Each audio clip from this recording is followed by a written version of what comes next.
Komisi Pemberantasan Korupsi menetapkan Wali Kota Banjar periode tahun 2003 sampai tahun 2008 dan periode tahun 2008 sampai tahun 2013 Herman Sutrisno dan Direktur CV Prima Rahmat Wardi sebagai tersangka dugaan korupsi terkait proyek pekerjaan infrastruktur pada Dinas Pekerjaan Umum, Penataan Ruang, Perumahan, dan Kawasan Permukiman Kota Banjar tahun 2008 sampai tahun 2013 dan dugaan penerimaan gratifikasi. Sore hari ini, sebagaimana rekan-rekan lihat, di belakang kami ada 2 orang tersangka dalam kaitan telah terjadi dugaan tindak pidana korupsi terkait proyek pekerjaan infrastruktur pada Dinas Pekerjaan Umum, Penataan Ruang, Perumahan dan Kawasan Pemukiman Kota Banjar tahun 2008 sampai dengan 2013 dan dugaan penerimaan gratifikasi.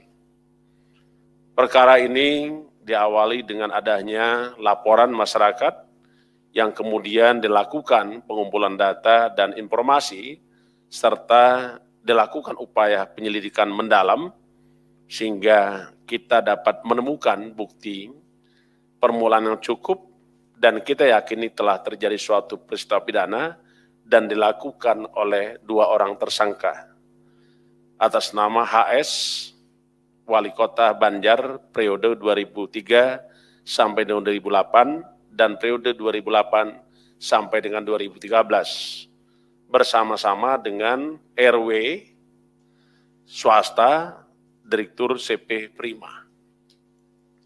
Adapun konstruksi dan uraian perkara tersebut sebagai berikut. Tersangka RW sebagai salah satu pengusaha jasa konstruksi di Kota Banjar diduga memiliki kedekatan dengan tersangka HS selaku Wali Kota Banjar periode 2008-2013.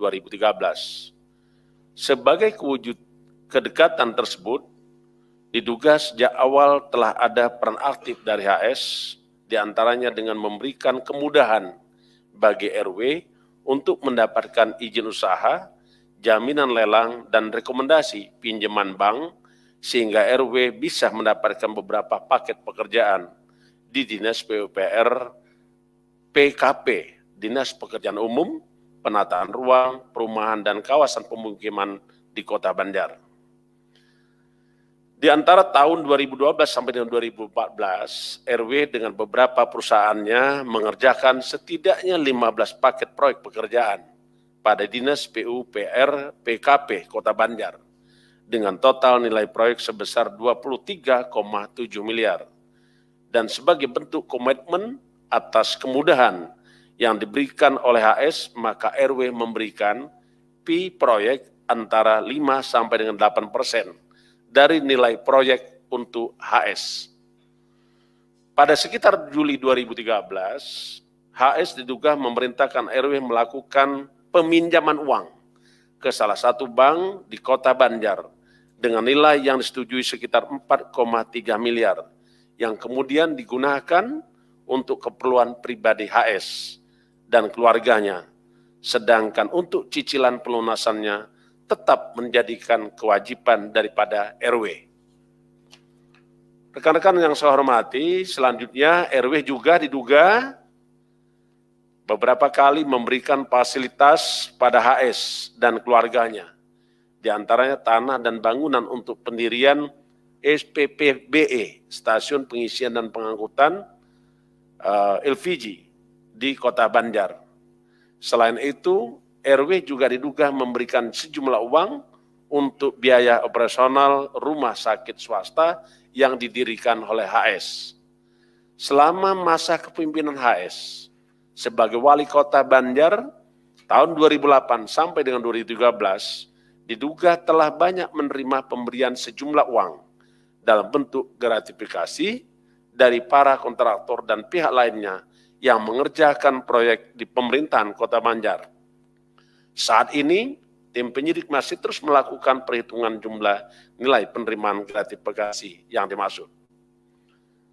Atas perbuatan para tersangka, terhadap tersangka RW disangkakan pasal 5 ayat 1 huruf A atau huruf B atau pasal 13 Undang-Undang 31 tahun 99 tentang pemberantasan tindak pidana korupsi sebagaimana telah diubah dengan Undang-Undang Nomor 20 Tahun 2001 tentang perubahan atas Undang-Undang 31 Tahun 1999 tentang pemberantasan tindak pidana korupsi. Sedangkan kepada HS disangkakan berdasarkan bukti yang cukup, disangkakan telah melanggar pasal 12 huruf A atau huruf B atau pasal 11 dan atau pasal 12B besar Undang-Undang Nomor 31 Tahun 1999 tentang pemberantasan tindak pidana korupsi sebagaimana telah diubah dengan Undang-Undang Nomor 20 Tahun 2001 tentang perubahan atas Undang-Undang 31 Tahun 1999 tentang pemberantasan tindak pidana korupsi. Dalam proses penyidikan perkara ini, tim penyidik telah melakukan pemeriksaan terhadap saksi, sekurang-kurangnya 127 saksi, dan telah melakukan penyelesaian perkara.